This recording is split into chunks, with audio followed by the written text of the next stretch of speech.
Okay, so this is, I'm in my master's year and this is the project we've started and I carry on doing, and this is how far we've got really.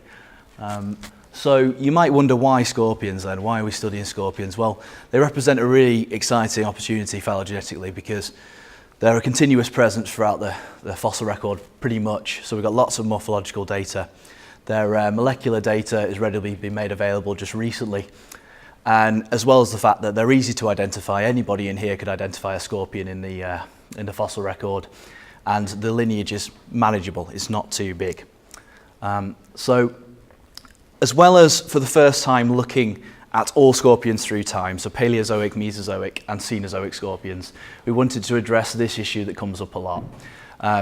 So you see there are two groups here in particular, the Pseudocactidae and the Coryllidae, that have been confused throughout the literature. There's never really been a consensus about whether they are boothid scorpions or non-boothid scorpions.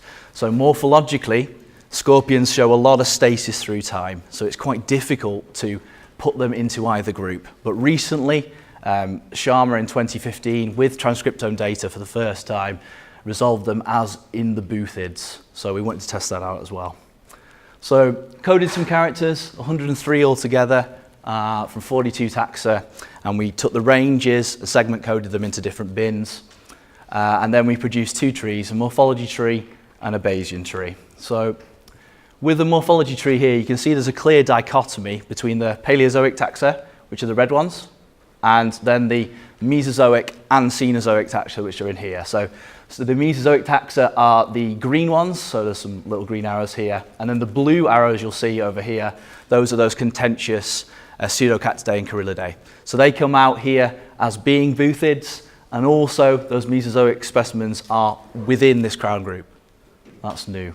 So the Bayesian tree then, I've got the outgroups here, you can see them over there, and this comes with the same thing pretty much. So we've got that clear dichotomy between the Paleozoic species and the modern species, including the Mesozoic ones, and I've just sort of, here you can see the yellow ones.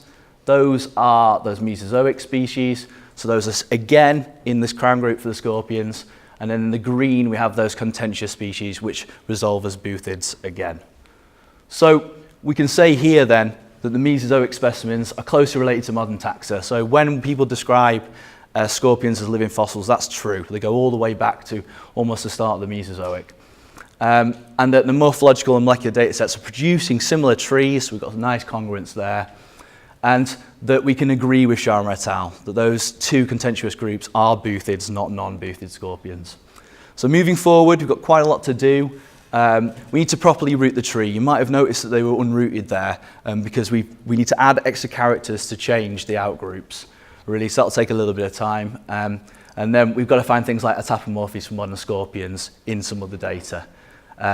We're going to improve on that segment coding as well. That's a little bit of a sort of simple statistical approach, and we'd like to sort of increase the complexity. And finally, we'll get a disparity through time analysis to see whether really if that stasis that we see in scorpions, maybe there were some changes that we're not seeing that are related to some really important events in Earth's history. Okay, I'd like to thank everybody who's given me some information and some data and helped me through it. I've really enjoyed it so far. Do you have any questions?